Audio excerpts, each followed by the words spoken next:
Hello, I'm Debbie Smith. I'm here to talk about my performance assessment. Um, I really enjoyed learning about growth mindset.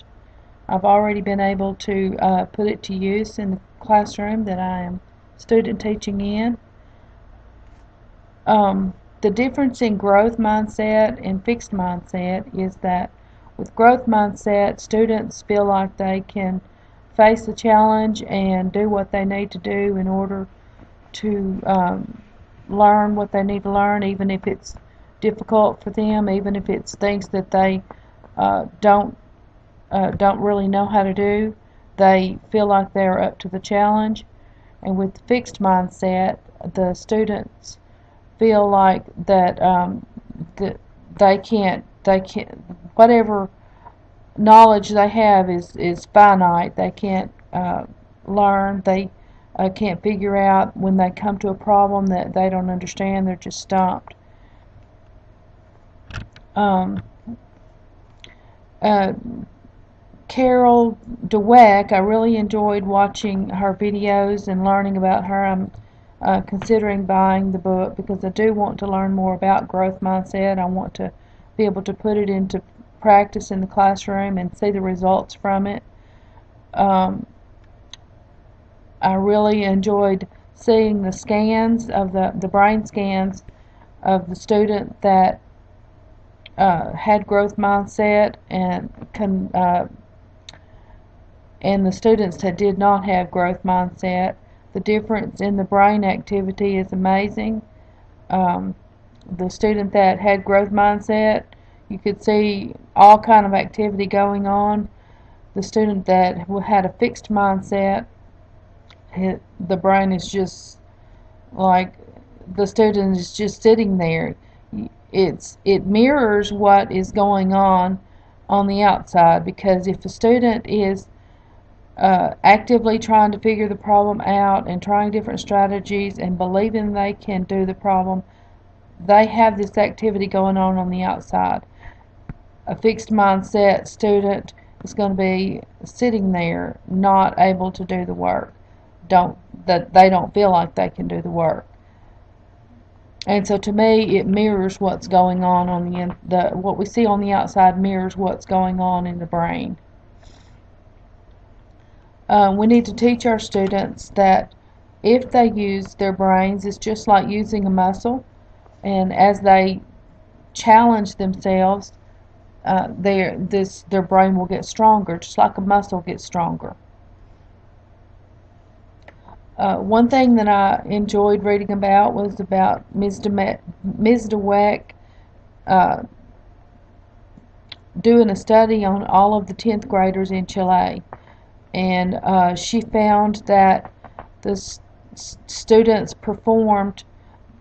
that had a growth mindset performed much better at every level, at every economic level, than students who had a fixed mindset. Now, what can we do about this? Ms. Dweck has convinced us that about growth mindset. She's explained it to us.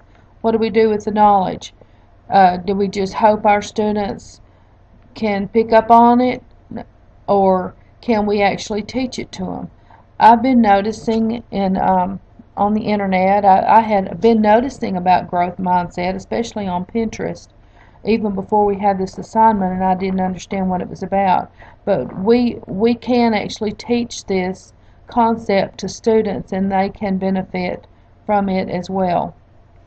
They can start using it in their learning and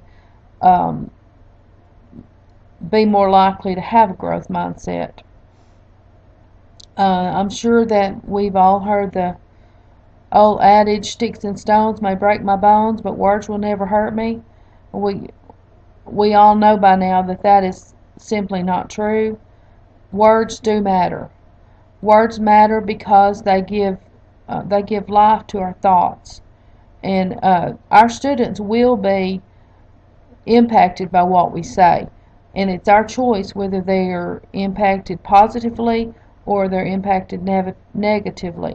If we praise a student by giving them praise for their academic ability, for their if we just tell them that they're smart or they're talented, that that lends itself to becoming a fixed mindset student.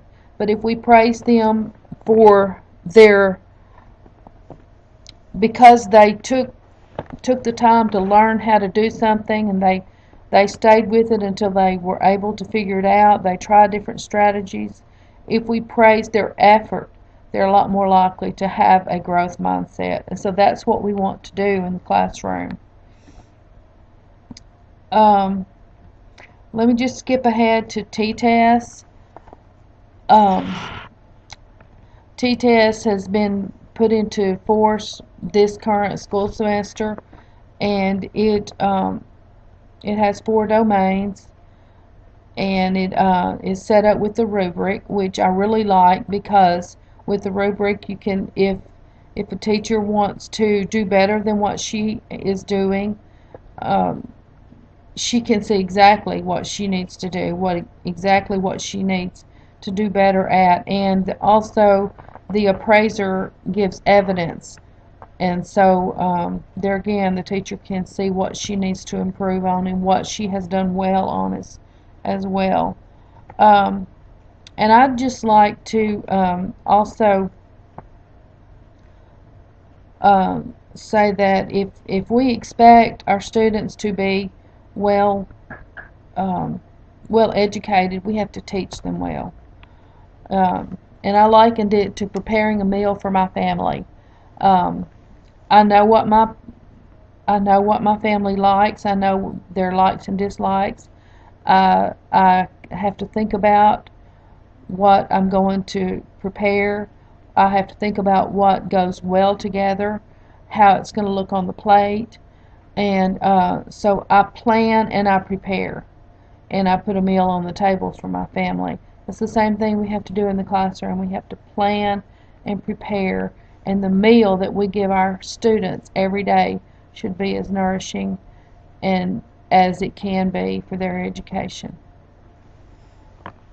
Thank you. Goodbye.